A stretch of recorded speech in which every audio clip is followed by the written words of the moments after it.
Мы часто даже не подозреваем, что обычные растения, окружающие нас, являются очень эффективными лекарствами.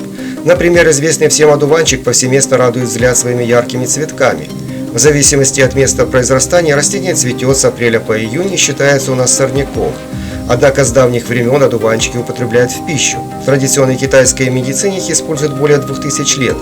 Эти растения также были хорошо известны древним египтянам, грекам и римлянам. В качестве еды и лекарства растение использовалось коренным населением американского континента и первыми переселенцами из Европы. Чем же полезен одуванчик? Это растение содержит много витаминов, микроэлементов, а также белков. Оно хорошо тонизирует организм, поддерживая его силы, улучшает пищеварение, стимулирует аппетит. Растение помогает избавиться от шлаков и токсинов, лишнего холестерина, очищает кровь, восстанавливает защитные силы организма. Одуванчик показан людям с диабетом, поскольку нормализует уровень сахара. Его рекомендуется применять при сгущении крови и повышенном артериальном давлении для предупреждения образования тромбов и атеросклеротических бляшек в сосудах. Растение обладает противовоспалительным и антибактериальным действием, поэтому его применяют при воспалении горла, лимфоузлов, простудах. Кроме того, отвар одуванчика используют при воспалении желудка, двенадцатиперстной кишки, печени, поджелудочной железы, почек и мочевых путей.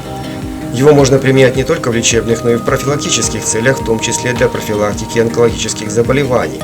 В этом случае целебный эффект растения обусловлен значительным содержанием в нем антиоксидантов, то есть веществ, которые противостоят губительному действию свободных радикалов. Эти агрессивные соединения не только вызывают онкологию, но и приводят к преждевременному старению. Одуванчик же оказывает комплексный профилактический эффект.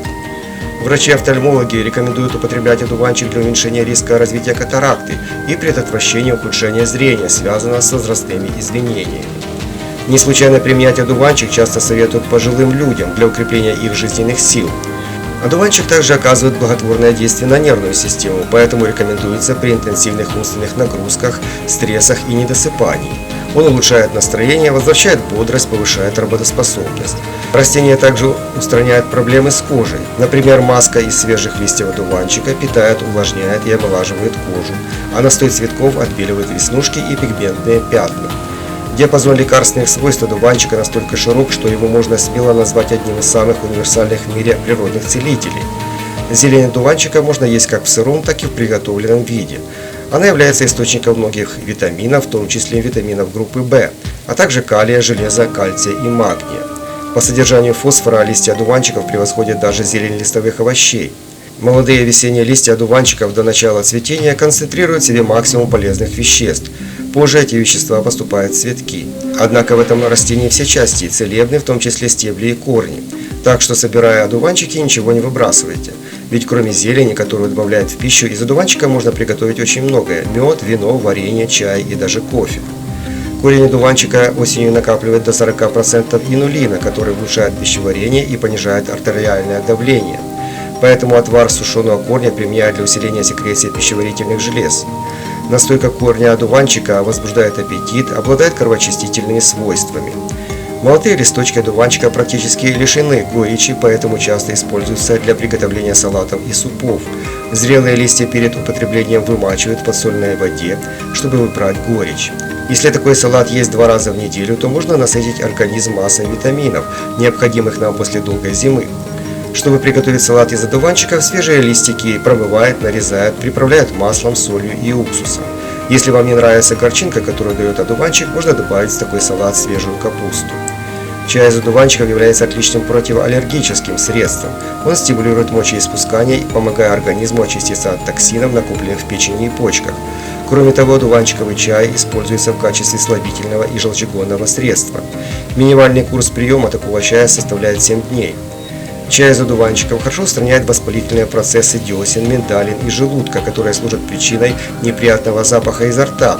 При приготовлении травяных чаев полезно сочетать одуванчики с другими растениями – лимоном, мятой и ромашкой. Это усилит целебные свойства отвара. Естественно, летом готовят отвар из свежих одуванчиков, зимой и осенью заваривают высушенные цветки и стебли растения. Стоит сказать, что спиртовые или водочные настойки на свежих цветках одуванчика также обладают отменными целебными свойствами. Цветки для настойки кладут в банку вместе со стеблями и настаивают не менее 20 дней. Однако пить такую настойку нужно не рюмками, а по 1 чайной ложке, разбавленной в полстакане воды. При заготовке собранные листья, стебли и цветки одуванчиков сушат в тени. Потом нарезают на мелкие части, чтобы было удобно хранить в пакетиках. Чай из них готовят, насыпав 1 чайную ложку в чашку, заливают кипятком и дают настояться. Для приготовления кофе из одуванчиков корни моют, чистят, высушивают и раскладывают на противне. Затем прожаривают при низкой температуре до ломкости, далее измельчают в блендере. 1 чайную ложку такого порошка заваривают в стакане воды и кипятят около 3 минут. Получившийся напиток процеживают, добавляют сахар и молоко по вкусу. Собирать одуванчики нужно в незагрязненных отходами местах, вырывая их из земли вместе с корнем. Из свежих листьев готовят салат, для чая подойдут цветки и стебельки. Излишек растений сушат под навесом в хорошо проветриваемом месте или в подвешенном виде, избегая попадания прямых солнечных лучей.